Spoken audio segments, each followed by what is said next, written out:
Hello, everyone. Welcome to the Sacred Path Recovery Podcast. My name is James Francis, and I'm coming to you from the NMSU Grants Branch recording studio here in the library. Today, we have a special treat for the podcast, and it's one direction that I've been wanting to take the podcast in a while now, which is having that ability to bring in guests and do interviews. Today, I have three members from the Ancestral Lands Conservation Corps, formerly known as the Southwest Conservation Corps. This is a program that holds a special place in my heart because when it was first brought to the Acoma Pueblo back in 2008, I was hired on as one of the first crew members. So I told the members here that I had to go to my mom's house and find my old crew member T-shirt, so which is pretty cool. But at this time, I'll give the three members here a chance to introduce themselves and who they are. So go ahead. O kuatsi kai tawa haupa tushinu me hitrinaitsa kutsano shita yakakuchinish washti shita medicana shia. My name is Dominique Loudon. I'm Acoma Pueblo. My clans are Big Antelope and Little Yellowcorn. I am the farm coordinator for the Acoma Ancestral Lands Conservation Corps. Okay. Well, good morning, everybody. My name is Samuel Vile. I am one of the farm technicians that works with ALCC. I've been with the program for quite a while. I've been doing this for most of my life, and yeah. Kuate hopa tushirame aiwana tupano shwashwashti sita. Good morning, everybody. My name is Alden Lewis. I am one of the farm techs here at Ancestral Lands. I've been doing this for 2 years. Cool. And so like I said, the Conservation Corps is a program that was brought to Acoma back in 2008. And roughly at that time, it was run by Corey Torrivio. It's seen a big evolution from the time that it was first brought to the reservation. And, it's just, I'm amazed with how far it's come along. And, the first year we were in charge of, there was three groups. And I remember Robert Vicente was one of the crew leaders. Ed Lewis, man, I can't even remember the other crew leaders, but there was 6 of us in charge of 3 groups of 10-man crews. My crew was in charge of building a trail around the lake at the time. The lake is now halfway full, but I think our trail is still there, remnants of it. That building that sits up on the east side of the lake was our office.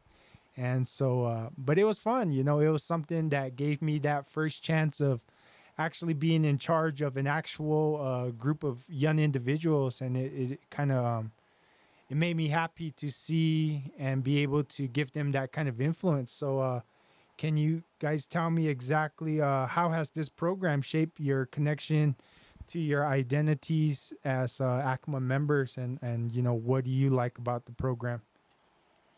Well, it definitely shaped my identity because at one point in my life, I didn't know what I wanted to do at school, so I came back home and just seeing the opportunity for working with Ancestral Lands, Southwest Conservation Corps at the time, gave me the opportunity to connect with my community and to be able to do things for my community and especially the youth, to help the youth out on figuring out things to do to help our people and how to feed our people with the food that we grow. So it's definitely changed a big thing and part about like who I am, I guess, and helped me reconnect with the land. Awesome. Well, I've had a lot of different jobs throughout my life. Started out in going to college, but it was just never was something that I was interested in, and I just didn't feel like it was, something that will really help me out in the long run because you can't really, if you don't have a set plan in life, then you're not really going to go too far. And so the conservation has always it's always been there for me. because I started working at this job when I was about 14 years old. You know, back in the day, you had to go sign some papers and you had to, get approved to be able to work because, you're underage at the time. And, it's funny to me because this program was, when it first started out, it was known as the Bad Kids Program, because all the bad kids from Acoma were the ones who were working at this program. And, it's funny to see them nowadays too, because, we've all come a long way from, geez, that was about 14 years ago. So, it's, the program has grown a lot, but, just for me personally, it's a nice feeling to be able to, do a lot for my community, and not just for myself specifically, but, for the people that are around me, because, we do sacrifice a lot, not just mentally, but also physically as well, because it really is a demanding job.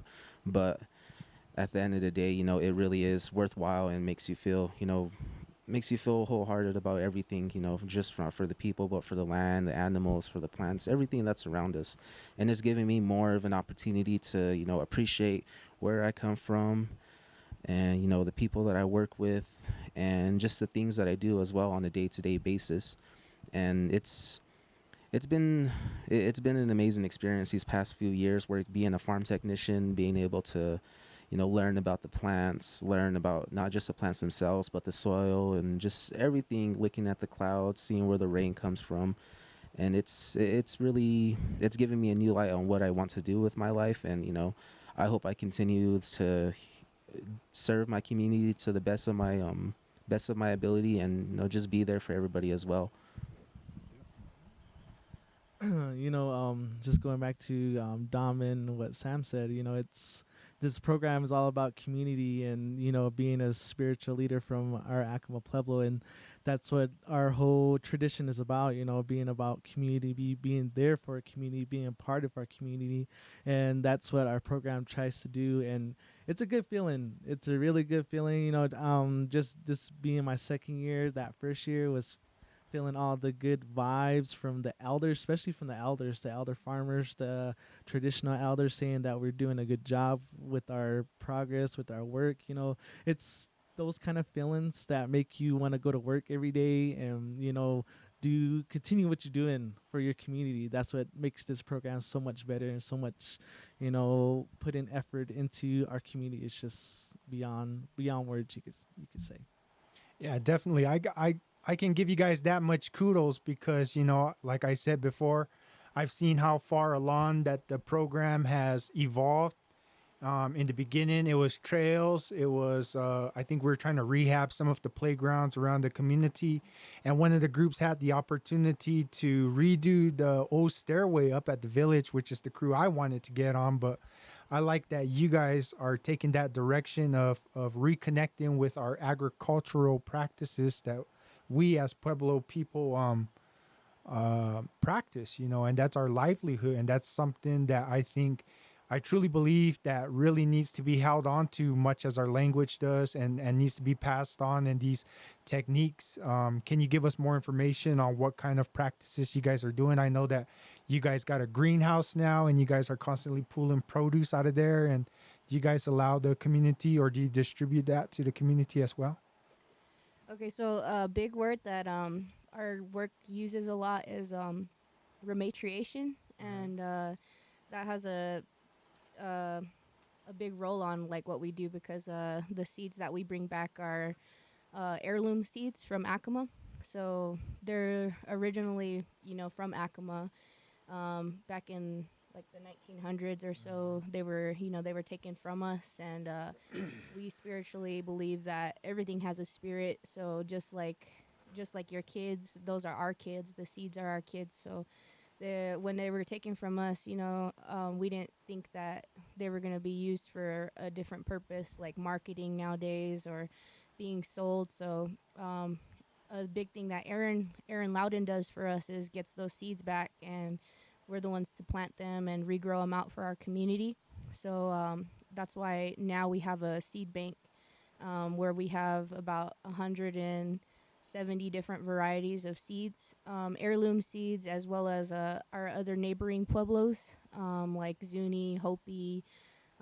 We even have from Isleta, like Isleta chili and stuff. So we actually grow them out for our communities to give out to them. So during the times of planting, we give out free seeds to our farmers, as well as other, Puebloing people and other indigenous tribes. So whoever orders seeds from us, we send them out. We give out a packaging of at least like a garden size and a field size. And sometimes we try not to give out too much just because the rematriation process, it takes like a good year for seeds to produce. And so we just try to save as much as we can. And um, we also grow in the hoop house for our seniors. So anybody who's at the senior center, we give out a lot of produce to them. If we have any left over, what we're trying to do now is save some for our community members. So if we have leftovers, that because we just actually yesterday we picked about 52 pounds of cucumbers, and I feel like there's a little bit of seniors that go to the senior center, but some of them we get a little bit left over. So what we're trying to do now is see if we could give some out to the community or bring back a farmer's market. So where we wouldn't sell the produce that we grow, we just give out because um, that's our main focus is our community giving back. Nice. And you guys also have somewhat of a community feel, right? Yeah, we do. And the community field is located near Vial Dam. So it's my grandmother Mary Loudon's field. Uh, my grandpa Alvin Loudon actually used to grow his alfalfa there, and it's a big alfalfa field up to like I think about like 6 acres of land. But right now we grow about 2 acres.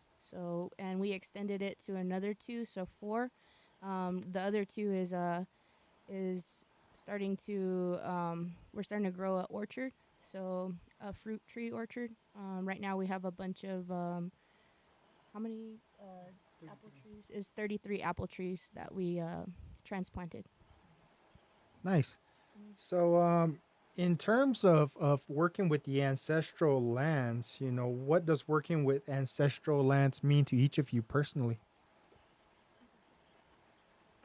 Working with ancestral lands, it has a big, meaningful perspective, open perspective for me because growing up, I really wasn't social, you could say, but now being with ancestral lands has opened up me to being a lot more social because we get to interact with different elders, and different people that do come by our greenhouse as well as our field.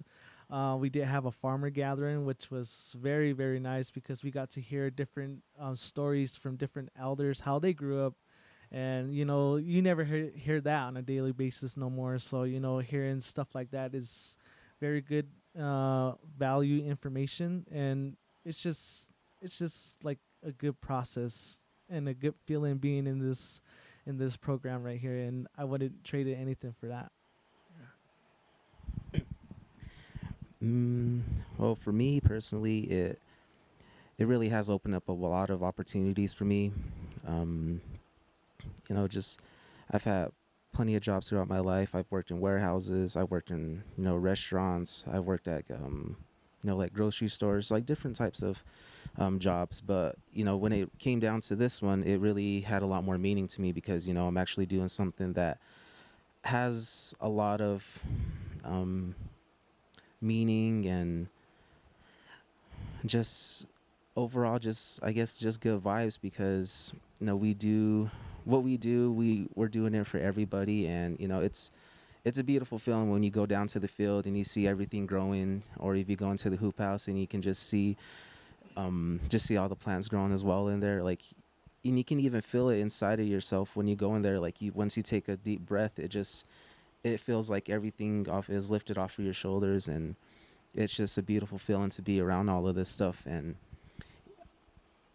I'm just really thankful for the opportunities that I get because we do a lot of work around our own community, but we're also able to travel to like our neighboring pueblos as well. Like, we occasionally go to Sleta where we help out another one of our neighboring tribes because they're trying to start up a program the same as us, they're trying to, rematriate their own seeds as well. And so, we go up there, help them with cutting weeds, irrigating, just and spending time with the other guy. He's a farm tech. His name is Quincy, and he's out there doing the same thing we are doing, but he's by himself. But it's good to see that we're starting different programs as well. Also in Zuni, they're trying to start up another, um, I guess, farm core program out there as well. But it does take a while for a program like this to get off of its feet, because it does. Even though we grow out these seeds every single year, it does take a long time, because we have to grow about 4 to 5 years worth of seeds before we're able to start giving them to community, because we do also need reserves as well, just in case anything happens, or if you have a bad growing season, if your corn or your beans don't come out right, at least you have the previous year's seeds to use for the next year, and hopefully things go better that time. And no, we've had our troubles in the field. We've had elk come and eat all our corn one year, and but we've put up fences to keep them out. And recently they did get back into our field and ate some of our corn. But it's just a part of life. It's animals. All they want to do is just eat, Yeah. find water and find food. And nowadays it really is getting a lot more scarce. Finding water especially. But Hmm. we're fortunate enough that we have a ditch line that runs through our community, and so we're able to continue doing what we're doing. But this program really does mean a lot to me. Yeah, just going by what these guys said, the opportunities and the value of the job doesn't seem so much like a job. It's just like, um, I told the people one time who were interviewing us for Ancestral Lands, like, I feel like we're at the right place at the right time for these things, being able to give back to our people, as well as, the youth, because we do have a hiking club too that comes and joins us to do farming days. And that's a big thing for us too, is the kids. There's a big word that we use traditionally is iotropatuni, which means may the children grow. And like I said earlier, we believe everything has a spirit, that the kids, and that's where it all begins, is a seed planted into Mother Earth, that's our kids. And it just has a deeper meaning than just a job and just planting. To me, it means a lot because of who I am as a Acoma person, as a Acoma woman, being that I have these two clans too, being Antelope Clan and Yellow Corn Clan. I feel like sometimes that when I pray, that my prayers are answered through this opportunity working with Ancestral Lands, because some of the things I pray for are for like my people, and to that they don't ever go hungry, or that we never run out of water. And just like Sam said, going by like how the animals, we can't get mad at them. It's just because like the days are getting hotter now, and the world's changing a lot around us, but we remain resilient. And we have to pray for those animals too, that they always have food, because in the long end, you can't get mad at the elk for eating your corn. It's just that they're hungry too, and they probably don't have food where they're at anymore because it's so hot, or they don't have water anymore because we're going through droughts and everything these days. So um, I believe that everything that I pray for is coming through this. And I see it a lot too, especially how how we um, how we pray and stuff. We use the tishkama, the corn husks, or the stuff that we use. We're now growing tobacco, which is cool, and that's gonna be a deeper thing for us, because um, you don't just go to the store and just like nowadays we do, but because it's hard to grow stuff where we are, because you can't use all the water. But everybody buys tobacco, or buys all those things, corn husks, or buys their cigarettes, and it's just gonna feel different, and be more in tune with what we grow, because we grow things from the heart, and try to have things, good intuition, and just a good mind whenever we're growing our stuff, so it'll have a deeper meaning for sure. Yeah, definitely. And I admire you guys for starting up the seed bank and continuing to hold on to what we have as a community in terms of our heritage seeds. Our heritage seeds and the corn that we grow in this area has been cultivated for generations after generations to the point where it's become adapted to this area. So, for instance, if you were to take a yellow corn that's growing up in the north, in those big giant cornfields, it wouldn't be able to survive down here because it's not adapted to this kind of climate. And talking about the preservation of seeds, that was one of the things that I read about not too long ago was the company Monsanto. And Monsanto is like a I forgot what they call it when they genetically modify GMO.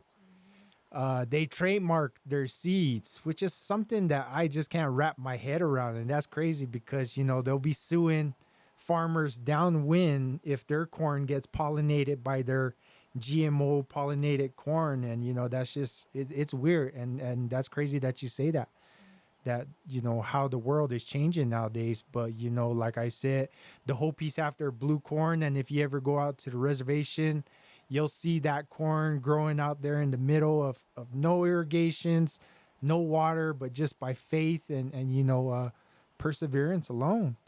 And I think this past year you guys started an actual dry farming field up in the valley of Acoma, right? How's that coming along?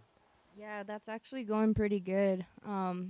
We had we were gonna start two, but we kind of thought it was taking on a lot. So we had the opportunity to help out our tribal leaders at Acoma, and so we gave them a few corn seeds, bean seeds, and squash, and now they're just taking off, and they're doing pretty good. The only thing is, just prayers for rain. So always praying for rain and water because, in the long end, everybody says water is life. It really is. Just learning with your plants and seeing how they get thirsty, and if they dry out, that's one thing, they need water. So but right now it's doing really good, and we built a fence around it. So these two are my farm techs, and I leave Iwana in charge of, or Eldon in charge of the farm, the fields. He's in charge of the community field, and Sam's in charge of the hoop house. So both of them have their own roles, but Iwana can go ahead and give a little bit more on that. Yeah, like Dom is saying, it's actually what we call Napama in our Keres language. Napama is referring to where the water flows, and where we get this method, or our ancestors get this method from, is watersheds. Watching the rain come off the mesas and where the water flows, and either making berms so the water can flow inside of their farm, or it just naturally flows right inside of their field. And being a younger generation in this time and age, it's kind of hard, because we never grew up with a type of farming like that. We were always used to irrigation, open the ditch and stuff. But this Napama field has taught us a lot of patience, being very humble, because a long time ago, our ancestors never relied on irrigation. They always relied on summer rains, the monsoon seasons, and like Dom said, it's very scarce. Where us farmers now, we have to adapt to those climate changes.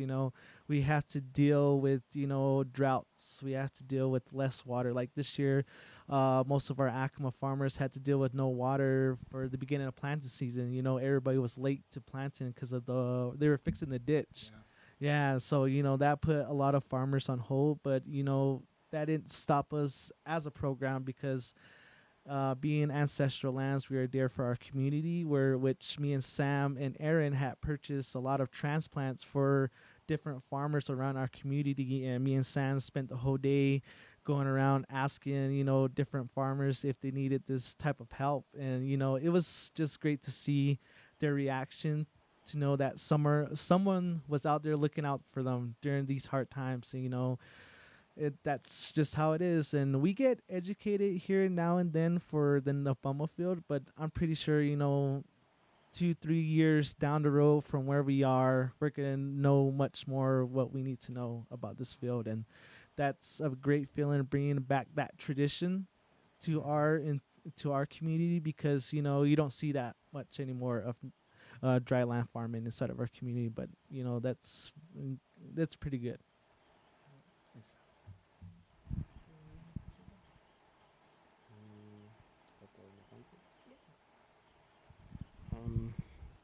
Well, we did this in collaboration with a couple of other programs through our tribe, and the main focus of what we're doing was to put up the fence because there's other animals around the area as well, and mainly where the dryland field is located, it's located next to our natural spring, so naturally all the animals tend to go towards the water. So just to keep them away from eating too much of the plants that are there and keep out little rodents as well.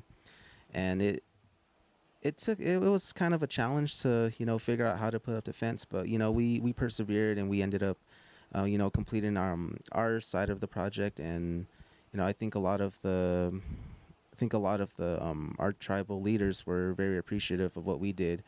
And we I'm just thankful that we're able to continue doing the things that we're doing, because we also, at the time, we had another two crews that were working with us. We had a farm corps, and we also had a hike. We had a farm corps, and we had what do you call 'em? A hitch crew. And right now the summer season is over, so we're just waiting for the winter season. We'll have another crew coming to join us again, but mostly they'll be going out on Hitch, so they'll be going to different um, national parks, going out to the back country in the middle of nowhere. So shout out to those that are going to be taking on that role, because it really is a tough thing to do. I'm not the type of person that will go on an 8-day hitch because I need my daily showers. Yeah. Yeah, so but just having the dryland field, it really is. It takes a lot to understand where the water comes from, watching where the rain clouds form. You have to take into account a lot of the land, and just watching where everything goes, because nowadays the rains don't come as often as they used to. And even us, like, we're used to being outside all the time, but even this year I noticed that we got burned out pretty quick because of how hot it gets outside. Which just it sometimes it gets unbearable, but it's something that we signed up for, and we're going to continue to do what regardless of how hot it gets, or if just certain things that pop up, because we do have mishaps along the way, but we're always able to get through them. We work as a team, and it's just it's it takes a lot. Nice. But yeah. So I noticed that you guys brought me some tobacco this morning, and that's pretty awesome. You guys are starting to grow tobacco, huh? Have you guys tried out like cotton? Oh yeah, yeah. Actually, I had got some from my one of my uncles. He donated some. Oh, sorry. He donated some cotton from this place in Arizona. I forget. I keep forgetting the name of the program that he was working with. But Eric Delorme, he was wanting to give a trade for some Acoma white corn seeds. So I gave him some seeds, and he gave me some cotton seeds to try out in our hoop house. So I planted a few of them. I think about like 15, and we got to have our the kids from the turtle school come up, and they were the ones who planted them. And kids have a lot of energy, man. So it's like a lot of good energy. So they took off really well, and it was from seed. So it was really cool and neat to see that, those actually came up really strong and grow throughout the season. And they produced a lot of cotton. So like right now we have about like shoot like like bags full of cotton that are Wow. waiting to still A couple shirts, yeah. Couple shirts worth. Yeah, a couple shirts. For That's real. cool. Yeah, so it was really neat to see. So we're growing everything, that we need for like our prayers and stuff like that. So getting those things to use naturally is really cool. That's awesome. And then another thing, I remember going down to the field a few years back, and you guys were growing the amaranth. And I heard about the amaranth as being a traditional food, Mhm. but I never knew exactly what it was and how it looked. But you guys are actually growing it now, and Yeah. how's that going? Yeah, that's it's going really good too. We have some in the hoop house as well. So a story behind why we grow it. They did have some at Acoma a long time ago, and during the trade route system, whenever there was a big trading going on throughout the U.S. Before our times. It came from Mexico and made its way through the Southwest, and so that's how we got a hold of it too. Is from our friends from Guatemala who came by and got to plant some in our field, which was really cool. And he was an old Guatemalan man, and he actually used his own traditional ways to plant them in our field, and that's how we collected the seed. But an old story that we carry traditionally from our people is that amaranth is I believe everything's a superfood that we grow because it's natural and nutrients and everything. So, but they say amaranth is a superfood because it has a lot of good nutrients and a lot of good things uses for it. But they our people our medicine people would actually use it for the women who were giving birth at the time. They would use the leaves and make a tea out of it, and would give it to the women who are giving birth to help with their contractions and everything and the blood flow. And so yeah, that was one that we heard. And so right now we're growing it, and we actually ate it before. You could pop it. They're like little tiny seeds, so it's like the world's tiniest popcorn. So you could once you harvest it and it's dry and ready to use, you could pop it in a little in a little cast iron pan, and you'll get little popcorn, and you could make granola bars. And you could use currants like berries and different stuff that you want to use, or even like strawberries and stuff, and mix it with some agave or honey, and stick them together on a pan, and they'll come out pretty good. And we've tried them, and we've given them to our community before, so they're awesome. Yeah, that was pretty cool because that day when I went down there, I think that's when you had the guests from South America that were there planting and showing you how to do the amaranth. And Yeah. so is the amaranth kind of like a self-sustaining plant, or do you really need to like kind of take care of it like you do the corn? It's a self-sustaining plant, but you could we water it every like 2 weeks, just the same as the corn and everything in the field. It adapts really well, and too it actually grows wild around our areas. So there's a lot of wild amaranth. Like even when you're driving, you'll see it on the side of the road. But so it's very yeah, it's very resilient in our area, and um, it has a lot of uses. And I know, like, even too, you could use it for a dye just because of the rich color of the pink. So like people in Hopi, they actually use it to dye some of their traditional clothing and stuff like that. So What color does it make? Like it makes like a pink, like like a pink? yeah, kind of like the color of Maybe this, maybe Yeah. like the color of your chair. oh wow, like a Yeah. kind of like a dark pinkish. Yeah, Huh? cause like a light, yeah. yeah, like Even one of our community members, when they got to harvest the amaranth with us for a community harvest day, they said they used it to color their Easter eggs, Yeah. and it made like different colors of pink. So Yeah, that's pretty awesome because like the old people, they'll tell you like all the dyes that they used to use. I know that they use like the husk. yeah, to make color, I forgot what some of the other ones were telling us, but that's pretty cool. turmeric and stuff. Yeah, yeah, yeah. yeah. Natural dyes, definitely. A lot of people in Mexico do that too, natural dyeing, and it's traditionally for them. Um, for us, we're just trying to figure out different ways to use it too. And another thing I did was in the hoop house that I was trying to do some research on with it was cutting the flowers off and seeing if they would grow back. And they actually do. So that was another cool thing to learn about those, is that you could actually get like maybe 2 or 3 harvests out of it, Yeah. out of the flowers. Yeah, Nice. and they'll still reproduce.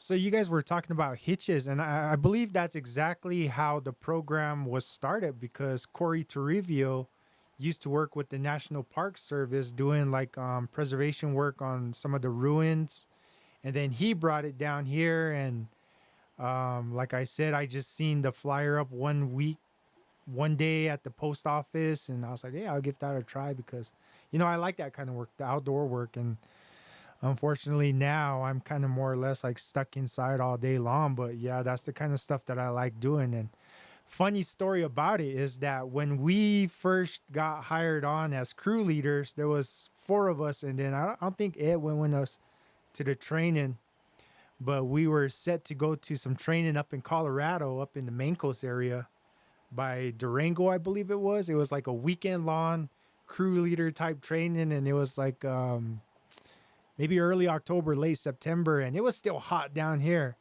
So we packed light and everything. We went up there. We cruised up there to the Four Corners area where that park is. I can't remember which one it was. And they were teaching us like trail building techniques. Um, Trail building techniques was the main thing that I took to. But it was funny because the first 2 nights were nice. And then come the last night that we were set to stay there, there was like a snowstorm that rolled in, and we're stuck there with all our summer clothes. And does Amy Haas still work with the program? I am not too sure. I haven't heard her name around in a while, actually. Yeah.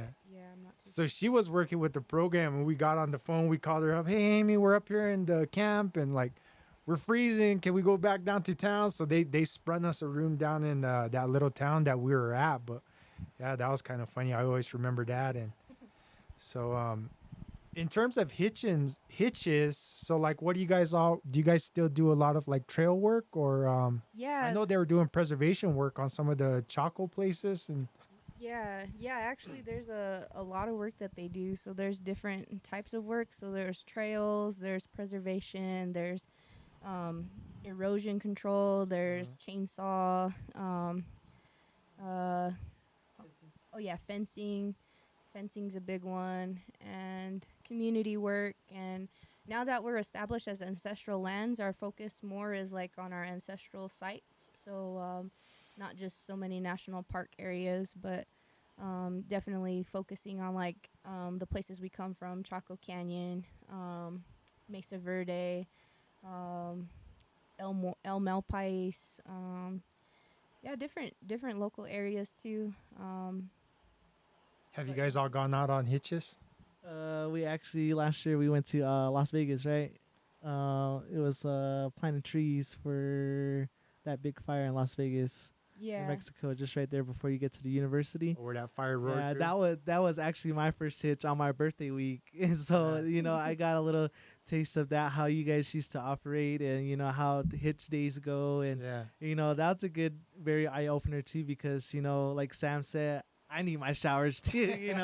You know being out there for 8 days, you know sometimes it gets to you physically and mentally. You know being away from home, and you know having to deal with your different coworkers attitudes and stuff like that, but it's a good thing that they do these hitches, because who else is going to go out there and rebuild Yeah. these things? Mhm. Who else is going to be the one to say I should redo that, or stuff like that. I'm glad that these different national parks look to us as a program to be there for them, especially when they need maintenance like that. And Mhm.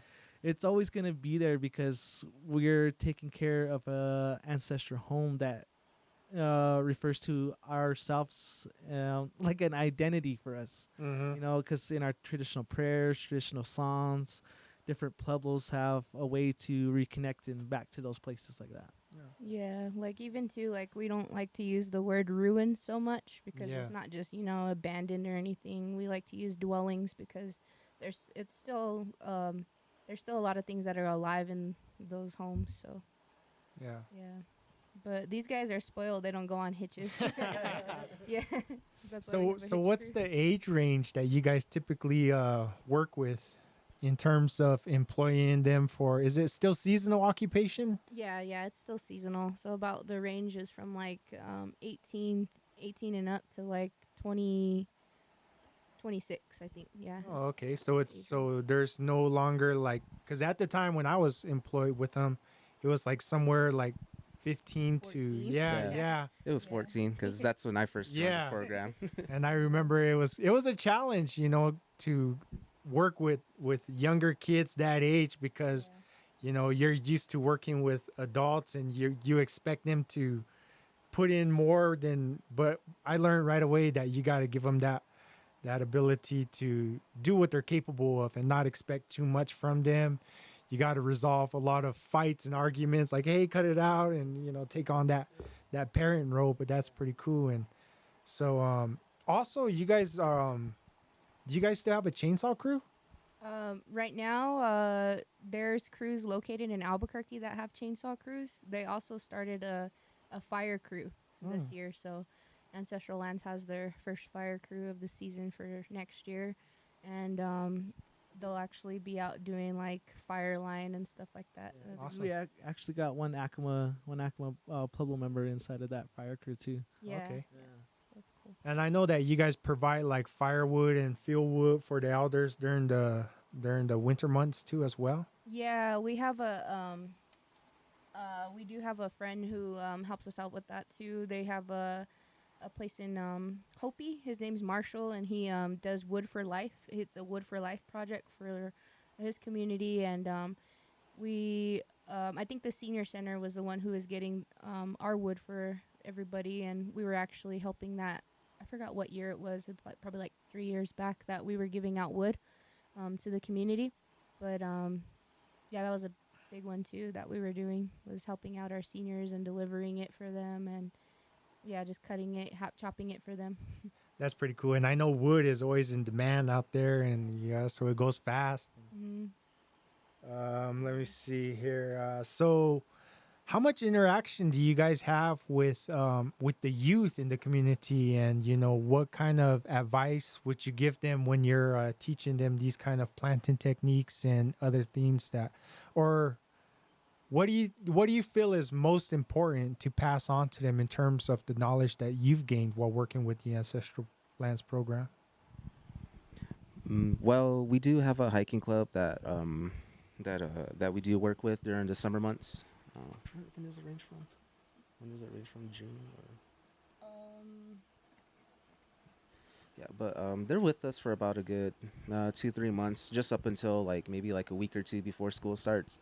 But their ages range from anywhere from 8 to 14, and was it the 14? Yeah, 8 to 14. And you know they do get the opportunity to go what we call field days with us, where we take them to like our community field, or we take them up to the Nabama field up by Acoma, or you know we show them the hoop house as well. And it really is intriguing to see how they just are just in awe about everything that we do. You know, it really is. It makes us feel good when they ask us different questions, whether it's about, you know, like what kind of soil this is, or like how long it took us to grow that plant, or like what we all planted, everything in there. And you can just tell by the looks on some of their faces, like which ones are really interested in it. You know, of course, there's some kids that aren't, you know, too much into the outdoors, but you know, the ones that really do ask us a lot of questions, it really you know, it really makes us feel good about what we're doing, because you know, there's not a lot of people around in our area that tend to do this type of work anymore. You know, a lot of people, the ones that do plant nowadays, they're up there in age, you know, and they're, you know, life isn't long, and you know what knowledge that they do have, there's not a lot of people that, you know, want to learn from them and want to continue doing this, because this is what our ancestors used to do back in the day. This is how they, before there was, you know, all these different types of jobs and this and that, this is how they were able to get by, because you know, they were able to grow food off of the land. They're able to, you know, trade with other people for the things that they needed. And you know, as time grew on, you know, everything started to get more modern. You know, technology and electronics started to come around, and so that way of life, you know, just started to gradually fade away. And there's not a lot of people that do this. And you know, we're some of the very few.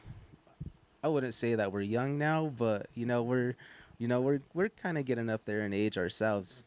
But you know, just but just you know, we're one of the very few that are still, you know, willing to, you know, take on this role. And you know, what we learn, we're, you know, we're more than happy to, you know, share what we have with other people as well, and especially with the kids, because you know, hopefully all the kids that we work with, maybe one or two of them, you know, want to continue doing this. And you know, that's all that matters to us, so that we're able to hopefully continue with all this down the road. And you know, maybe one of these days one of those kids from the hiking club is going to apply for, you know, the positions that we do have in our program. And you know, they're going to want to take on that role as an Acoma, being able, as an Acoma farmer, possibly, you know, carrying on that knowledge with and sharing it with everybody. So that's all we really hope for, is that, that we can, that what we're doing, we hope there's someone else down the road that will continue to, work with us and just spread spread just positivity in this world. Yeah. Definitely. We even had one of the kids from the hiking club that I guess got to like harvest some produce in the hoop house say like, where do I apply? And he's like so little. So that was cool. That was cool to hear from these guys whenever they got to do that. So but a lot of it, yeah, is just inspiring their young minds to carry on this work because it's important. You know, it's our traditions, and just even if they don't work with us, it's cool to see that some of them even have their own gardens too at Mhm. at their homes. They plant and they have little planting boxes, so it's good to see that they're all doing that too. Aside from just from us, they actually learn it from their grandparents too. That from what I've heard from them or that their family members were farmers. So just reminding them that it's important to grow your own food. Just going back to what these guys said, yeah, it's definitely having that connection with the youth because, well, like Dom said, they tell us about how their grandfathers, their fathers, their uncles that do plant. They my grandpa does this or my grandpa does that. He grows this, and it's very interesting to have that connection with them because you go around to different communities and some of those communities are unfortunate to have that connection with the youth, and being Acoma, being Puebloan, we always have to have that connection with our youth because they're the next generation to wants to be carry on what we have, and it's just a deeper meaning. Just like going back to the recent this past recent year, we had a travel program with I think it was the youth health group. The travel program had invited us to do a presentation for them, and they actually we actually got to do transplants with them, and hopefully those transplants came out for them. Stuff like that. Being like doing presentations for what we do with the youth is it has a very deeper connection for me. And then we had another presentation up in Santa Fe. Shout out to Three Sisters Collective and Naya Valdo for setting that up for us. And it was a kind of a Hispanic community. Yeah, yeah. So we got to do that with them, and it was pretty interesting because me and Sam did a little presentation when we talked, and I'm pretty sure they got boring with that. But then we brought our worm compost. Dom brought her little mural there, so they got to get dirty. They got to understand that this job isn't just being about being outside. You get to get dirty every once in a while. You get to play in the mud, irrigate stuff like that. So that's just like a deeper connection I have, what you say, with like the youth. Cool. And first of all, I just want to say that you guys are nowhere near up there because I'm probably more up there than you guys are. I remember all you guys when you guys were just little ones, running around and everything. But yeah, that's an important message. And as I get older, I feel myself, I guess, thinking in that kind of old man thought, or I don't know, but it's hard to explain because it's true. It's a fast-paced world that we live in today with technology and trying to balance our traditional practices with trying to survive in this world, which is primarily a money-based system. But one of the things that I'm always stressing to my nieces and nephews and to the younger generation is that corn does play a big role in our life as Pueblo people. We use the corn for everything from the cornmeal, like you were saying, the tishkama and everything. So I think that's a practice that really we need to hold on to as well in terms of being able to sustain ourselves, sustain our culture, and sustain our traditions. And I commend you guys for being able to keep that practice of holding on to the knowledge of how to grow these things, and bringing back that knowledge of the Napamu field, like you said, because that's important. That's one of the things that, we know it was there at one point, but, we kind of, I don't want to say we strayed away from it, but when we have the irrigation, of course we're going to use irrigation over in terms for that guaranteed food source. But yeah, so and I think that's something that's really really amazing. Um, you guys were talking about the compost. You guys do compost too as well, right? Yeah, we do vermicompost as well as just the normal composting, hot composting. Yeah, Yeah. cool. Yeah. And that's the kind that kind of it starts coming alive, huh? Like you can actually feel it as it's working itself around, and Yeah, using like the browns, which is like all the cardboard and paper materials, and then using the greens for nitrogen, which boosts it off actually too. Like anything that you like, for example, your weeds that you cut, instead of taking them to the dump or the sheep dip, you could put it in your compost and actually make really good soil out of it. Mhm. And it does get hot, like super hot, like above maybe in the triple digits sometimes, Mhm. depending on which you have more of. But you definitely have to ratio out your browns and your greens.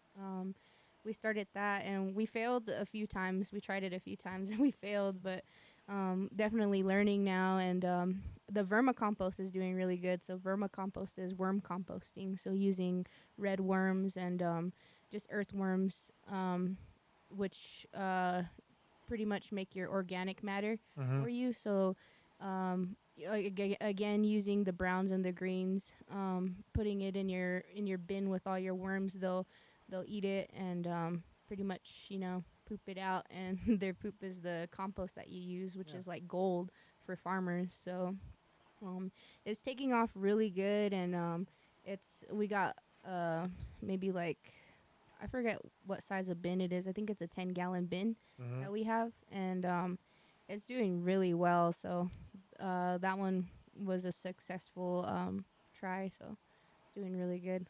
Yeah. Awesome. I remember when I was first working with the program too as well. One of the ideas that I proposed to Corey at the time was trying to get rid of the different invasive species. I know we have a real big problem with the salt cedars, um, the Russian olives, and the Chinese elms. Those take up a lot of water along the Rio Grande. Have you guys tried doing anything in terms of reducing or cutting down the salt cedars along the river? As far as that, not really, but we did know that some of those things are medicinal. So Mm. even just like you go outside and you're like, oh, all this stuff's invasive, or like, oh, these are all just weeds Yeah. and plants. Technically it's not. We learned that like salt bush, you could use it and burn it down to the root, and Mhm. it's you could use it for culinary ash. So Oh. using it, there was a guy from, I think, UNM, who did research on his people of the Navajo Nation, and he actually was wondering why like his people had like was losing bone density, Mhm. and he would get the salt bush, burn it down, or even bean pod ash too. He would use that and make culinary ash, and just 1 teaspoon of culinary ash can equal to like 1 glass of milk. So instead of, if you don't like drinking milk, you could add a teaspoon of ash into your daily foods that you make. Or Mhm. yeah, and then even too, I learned from Naya that you could use Chinese elms as a medicinal plant too. So Oh, cool. they have a lot of medicinal stuffs, or even tamaracks. They do take up a lot of water. That one's Yeah. really invasive. I learned that when we were working with the conservation when we were just little too. Is that they're suckers for water. So, but haven't learned too much on that one yet. So I think that's the biggest challenge that we have is fighting those tamaracks, because yeah. I was actually trying to get a contract with the tribe to go through and cut them down, but that kind of fell through, and then I ended up coming back to school. But Yeah, um, I think you have to like deroot them though in order yeah, and for them then not like to. herbicide and all that, and you have to have like Yeah, training to use the herbicide. Yeah, so herbicide's crazy to use though. Yeah, there's other ways too instead of using like herbicide, like even like what's his name, JD Vile. He uh, actually was teaching me that like even for the Chinese elms, because those are so invasive too, is that if you cut down your Chinese elm down to the like to the berm of the tree. I guess you could like use our traditional ways that we have of getting rid of them instead of herbicides, like using the salt mother Oh yeah. and placing it into where the heart of the tree starts, and just pray and rely on that too. So Hmm. we try not to use herbicides too much because it's harmful for the land and the soil, and yeah. So in terms of working with the land, um, working towards the stewardship or the caretaking of the land, how do you envision our land looking 100 years from now? You know. Um, I think like now, if we inspire a lot of people, I feel like there could be a lot. Um, we could have a lot of good farmers bring back like now Aaron tells us observe the land, especially like from the years before us. You could tell like in the Acoma Valley it used to be so green, and they used to see a lot of people who were farming back in the days, or even too by Betty Lou's Pass. You see that those people who were uh, looking at that area, that whole place around that area, I guess, was a old seed house, Oh wow. and people who had seeds, and the farmers who were there would all gather there and stuff. So they would go out and plant. You're talking And about where they were doing that excavation of yeah, that little yeah, ruin. Oh, that okay. area used to be an old seed house, Wow. and that's what I got from Buick. Uh So he huh. was telling me that, and that was the seed house where they would all gather and before they plant and go out and yeah, and take the seeds. But I feel like too, there's a book I've read about like creating rainforests. So if we ever brought back those areas to be green enough, maybe it could, change the weather and bring back the Mm-hmm. more rain, creating natural rainforests, or even companion crop farming. A lot of those play a big deal on the weather. And Aaron tells us a lot about observing the land, like looking where the rain comes from. You see it comes from the mountains where there's oxygen, there's a lot of green growing, the soil is really good. So I feel like if we inspired a lot of our people to start growing again, or even managing their soil, or even doing those kind of things and giving them the knowledge on that, we could, create that thing again. It's a Mm-hmm. beautiful thing. But how will these guys feel too? Well, hopefully in 100 years we still have all our our heirloom seeds still growing out there, We will. and I hope there's still people continuing to do the planting because um, there's one thing I noticed compared to back when I first started in this program. It wasn't as hot working during the summers. Even though we were young back then, going out, cutting like the tamaracs or putting up fences, cutting weeds around the fire hydrants, cleaning up trash around the community.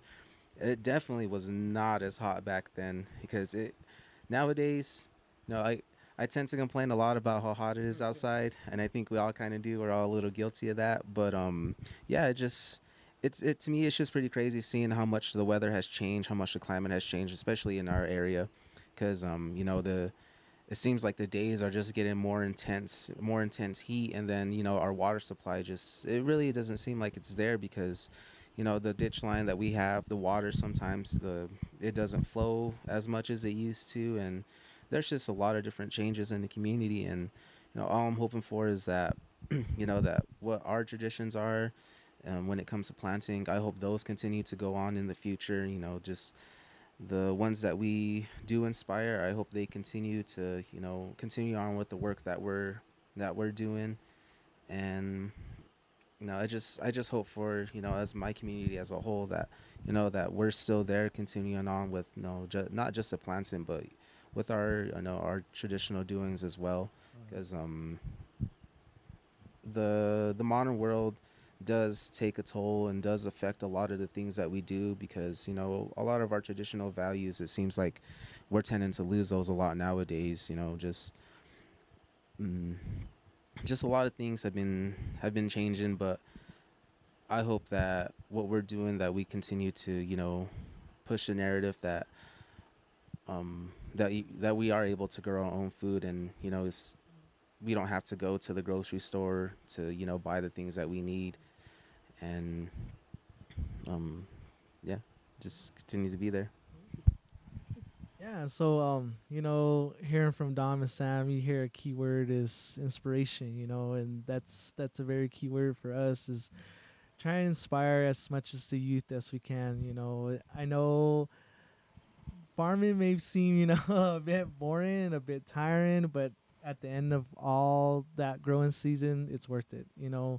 And being 100 years from now, you don't know the outcome's going to be, but you always pray and think about these things, and always pray that it's always a good outcome, because if we go back to farming, it's going to be a whole lot of learning about soil health, and being patient. Being patient with your plants, because sometimes things don't grow out the way you want them to. You always have to adapt to that. Always trying to fix it, trying to learn from it. It's a good learning process for farming. And 100 years from now, I'm pretty sure we're gonna have a lot more farmers. That's what I'm hoping, because nowadays you look at our community, there's probably like a good handful. There's only a good handful that of farmers that we have, and they're very thankful. These tribal elders are very thankful for me, Aaron, Dom, and Sam for what we're doing. We're trying to bring that back and inspire more youth to take on not maybe our roles, but future roles down the way, because without this food, our tradition can't go on. It's a very sacred food to our people, and if the land was to dry out 100 years from now, we cannot just get up and leave like some of these other reservations. We're there. We're permanently there, where we can't move to another place. Unless we're told to. By some other force or some other nature. We're there, and we have to adapt to what is given to in front of us. You know. And I know that at one point there was actually a garden in the old church up on top. Have you guys tried to bring that back, or was that a Um, different program? that was a different program actually. It was through um h- the Haku Learning Center. So I remember, was it Tracy Charlie? Yes. Yeah, Tracy Oh Charlie yeah, was in that's charge right. of that at the time, but we did actually go try to help her a few times, but I'm not too sure how well that worked out. But yeah, Oh, yeah. we did help uh was it try to water one time? Yeah. Yeah, Yeah. that was about it. So they're actually sharing a field down with our tribal leaders down in the Acoma Valley on the west side, and me and Sam actually provided some transplants to them as well, because they're actually renovating the Chinayash right now, the Cavento. So yeah, so they couldn't plant in there this year. So hopefully those transplants that we gave them, they're doing pretty good. Yeah. Yeah. So, what types of projects would you like to see the ancestral lands start taking on now if you were to have that opportunity to implement something? What's something that you would want to see the program do for our community? Would try to be do a farmers market. Farmers market is a good way to get the community out there and get to know your local farmers, because yeah, there's the big ones like Calteds, Yuma, Mike Lewis, but there's other farmers that we learned from our gathering that are as young, maybe as young as you, young as us, that are doing farming, but they don't get that type of recognition that the community gives them.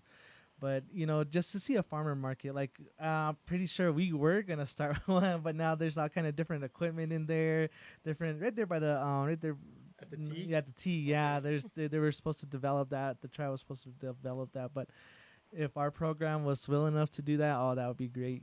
Just not just for our own community, but surrounding communities can Yeah. come as well. To do that. Yeah, finding a different area would be best because that part's a little small. But definitely that, and I think more opportunities for like the youth. I would like to see like maybe a farm for the youth right now to get them involved in Mm-hmm. planting too, like throughout the season, just like how we do. So that way they learn um, pretty much everything from the soil and all that, and be able to have a youth crew maybe instead. So bringing back the youth crews definitely, and maybe like also like rain harvesting programs is what one thing we were trying to focus on one time too. is like learning how to rain harvest and Yeah. um, yeah, just capture more water. Mm. Um, I think another type of program I want to see. Well, it wouldn't be a program, but more like for example, like the farmer gathering that we had, having more of our elders sharing their knowledge and their stories with not just us but the youth Yeah. as well. Because I think it's very how'd you put it? I think it's very good that they how they were raised and what they learned throughout all their life, and I think it would really be beneficial to everybody if they're if they're willing to share that with us because there's certain things that we don't understand, and there's a lot of things that we had to learn throughout this job and throughout the years. And a lot of those older farmers are the ones who taught us about different things about the soil, how different plants grow, how you like how you take care of them. Just little things about having a field because it does take a lot to grow throughout the season, and being able to just I guess just have those opportunities to learn and expand our knowledge as well. That would be really great for for our community and our farming community as a whole because it would really I think it would really inspire a lot more people because it's just you're not just throwing a seed into the ground and just waiting for it to pop up. There's like even certain things that we do. We use like different types of nutrients. We use bone meal, which is basically just a bunch of bones just crushed up. It smells horrible, but it really provides a lot of nutrients for the plants and the seeds that are starting to grow. And even like adding compost into our soil, mixing it up. We're even trying, was it worm casting tea? We tried that one time where you sprayed it on the, where we're, yeah, we got the worm poop. Then we filtered it out with like the water, and then we just put it into a spray bottle and we sprayed the plants with it, and even using what was that white powder we had? Is it mycelium? No, not No. mycelium. I can't. There was another type of I guess it was like a white powder type of form, and we were putting it on the plants to even keep some of the like the bugs away. Like Diatomaceous earth. yeah, That's diatomaceous what earth. it Yeah, was. diatomaceous earth, and we use that because apparently it would keep the what we call squash bugs. Yeah. The squash bugs would come through and just eat the leaves off of our plants, start getting to squash, and nothing would grow. So there's just different techniques that we've been trying to learn, and sometimes the bugs kind of adapt to what we do. So it's always a learning process, with each growing season that we have. But no, just yeah, there's a lot of different programs that we hope come about in the future. It's just a matter of actually putting them together and seeing if there's people from the community that are willing to help us as well because we're willing to do a lot. It's just sometimes we do need a little help as well. Yeah. Yeah, like 1-2. My bad. Sorry. 1-2 was like we were wanting to like see if like the people at the dump would like have a composting center instead, Mhm. like for like old organic material that they have, or even like the use for cardboard and stuff like that. That would be cool to see there. Is for them to have a big composting area instead, and even to like a farmers gathering for women, or even like a women grown field too, just because a lot of the women farmers don't get recognition either, and there's a lot that I know who are farming and who are you know from Acoma, Chastity, Salvador, Naya Valdo. Those are the two big ones that I see around the area growing, or even Erlene. Yeah, I forget her last name. But yeah, just a few of those people too that are from Acoma that grow and who are women farmers. Awesome. Have you guys ever considered putting out like surveys to the community to kind of have like a questionnaire saying like if we were to do something for the community, what would you want to see us do or have? That's something we haven't done actually, but we've done with the farmers gathering before we got to put that on. We've Mhm. got to ask questions about like what would you like to see in the farmers gathering, stuff like that, but nothing more in depth to that. Yeah. Yeah, that's cool. Because I had a lot of ideas. One of them was like trying to reduce the tamaracks, like I said. That hoop house. I'm glad that you guys got that thing up and running, because for a long time I always used to drive by the senior center and see it all shredded up all the Yeah. time and torn, and I'm like, oh my god.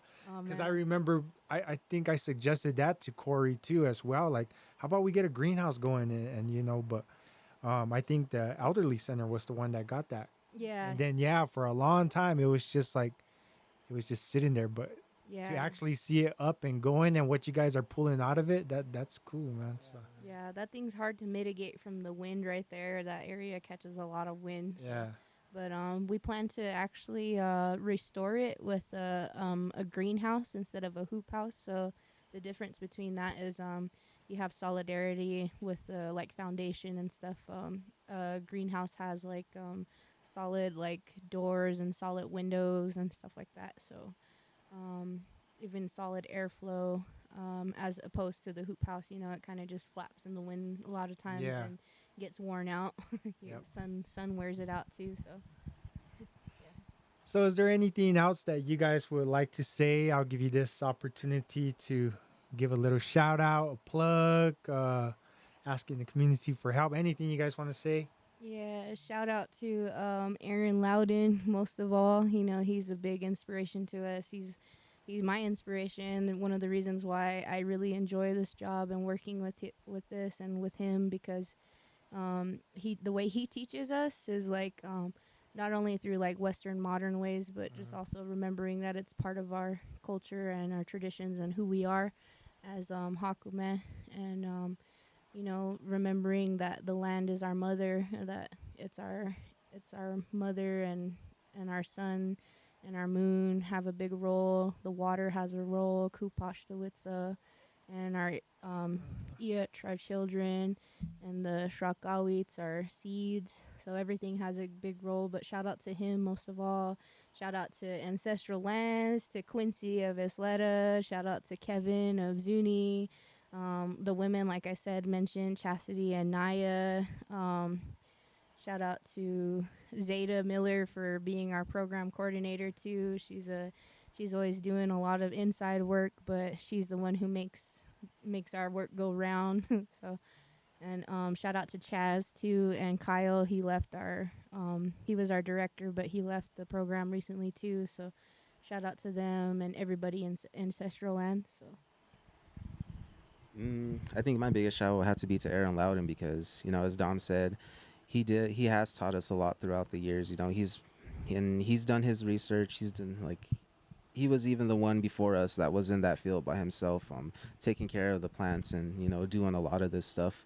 And just hearing the way that he talks about everything and the way that he's teaching us, it really does stick with you because, it's a nice thing to see someone who not only cares about you but cares about what you do in your own life as well. And he's been more than willing to share what he has with us and pass on his knowledge and continue to teach us and the best of his ability, of how we can not only take care of the field but take care of ourselves as well. And just everything that I've learned from him, I really have taken it to heart because he really is one of the few people that wanted to see this program flourish the way that it has. He's done a lot and sacrificed a lot, not just for the program, but for our community as well. And he does. I know he doesn't get his kudos a lot, but he does. I hope he does know that we do appreciate him because without him I don't think this program would have gotten very far. He is one of the main ones that really strive to make this more than just a summer job that you have. He saw the opportunity and like the direction that the program could go, and he really did lead it in that way. So shout out to him for everything. Shout out to Ancestral Lands as a whole, to all the different crews that we worked with, for the ones that went on hitches, the ones that were there working with us in the field, the ones who were in the office doing the paperwork to be able for us to do the things that we do, get us the tools that we need. The shout out to everybody because if we weren't working together as a whole, then we wouldn't be able to even be sitting here doing talking about what we do. So everybody played their own part in this, and I'm glad that I was able to grow up and see how and see where this program has gone to, because it's just, it always makes me laugh a little bit because of how, the program first started out. It was a little it was a little crazy back then, all the different things, like who would really let a bunch of 14 and 15-year-olds using axes and Yeah. and picks going out cutting, cutting down tamaracs and Russian olives. So, and of course, throughout the years, rules and regulations came into play, so it became more of an adult type of program. But we're also hoping that we can also bring that youth program back here as well, because it would be good to get the younger generation involved in what we do, and hopefully continue to provide more opportunities to our people as well, and not only with with the job, because money makes the world go round. It's part of our lives nowadays, so of course we need that, but just to be able to give back to your community, and in a good way as well. So just shout out to everybody that I work with, and yeah, shout out to the program as a whole. Yeah, oh, and definitely shout out to Aaron.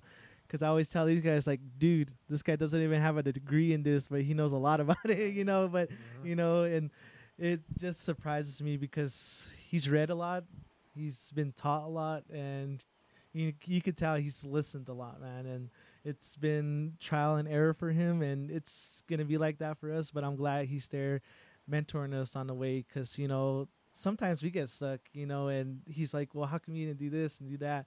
And it's always seems like he always has like an answer to everything, and it works. But he's just there to guide us along by doing this, and he loves doing this. He loves being a farmer because that's how he grew up. He grew up with his uncle Yaina, and he watched him develop all these different types of plants. He used to tell us he used to grow this, that, and he couldn't believe it, and shout out to our project partners, our people that are funding us for our grants. Without that money, we won't be, where we are. We won't have gas, we won't have our tools, we won't, have our gear that we need, and especially Ancestral Lands, for giving us this job, this perfect opportunity to give back to our community.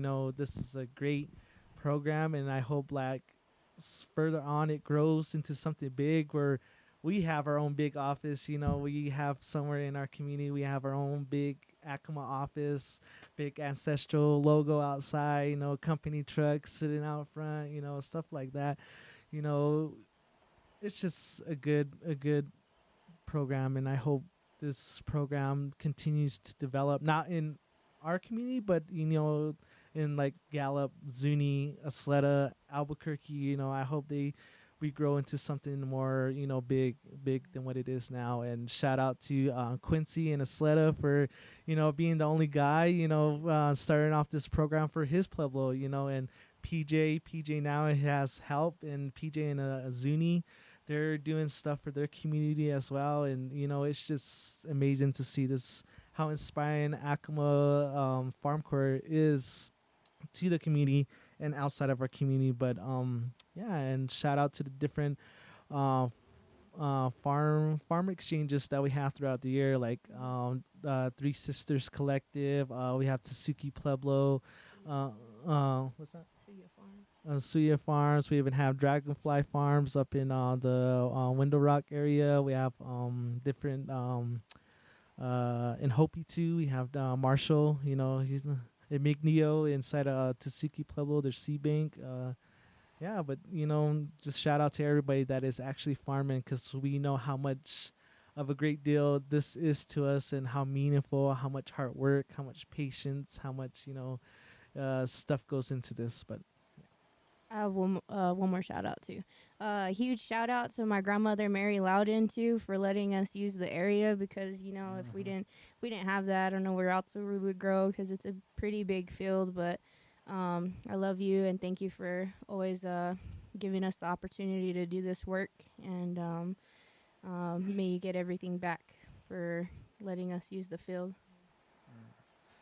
And like I said before, I got nothing but kudos, and I got to commend these group of individuals, the people they work with, the program director, like they said, Aaron Loudon, who's out here now, but unfortunately he's in a meeting. So, that's more reason that you guys can come back and do another interview. So that way you can come in here and, give us more information on the program. But it's amazing what you guys are doing. And I look up to you guys so much from, like Sam was saying, where the program first started out as people looking at the group as all those bad kids that just, they're all over there. What the hell are they doing to what you guys are doing now?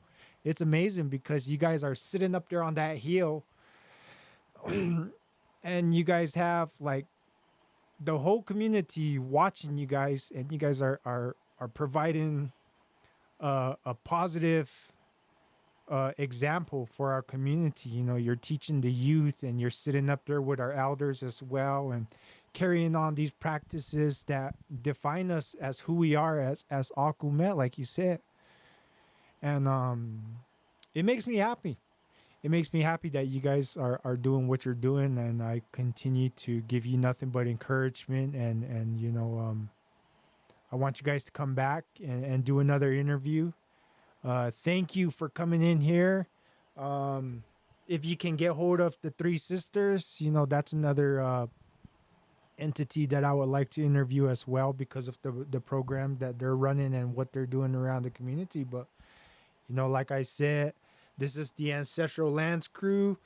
If you see them around the community, give them encouragement. And yeah, but other than that, once again, I want to say thank you for giving me this opportunity to learn more about what the program is that you guys are doing, how you're helping the community. And, I'd like to have you guys back again soon. Yeah, thank you, James. Thank you, Yeah. Thawa, for giving us this opportunity. This is a first time Ancestral Lands program has ever been like on an ever podcast, and it was like out of faith, man. We ran to you in the community center. Definitely. Yeah, we ran out of the community center. I asked you about your podcast, and you're the one to say, you guys should come do a podcast. And I introduced it to Dom, Sam, and Aaron, and everybody was on board of it. And it turned out to be a good podcast. And we would we like to invite community because we do have community harvesting days. We invite the community down to our field to even come chill or even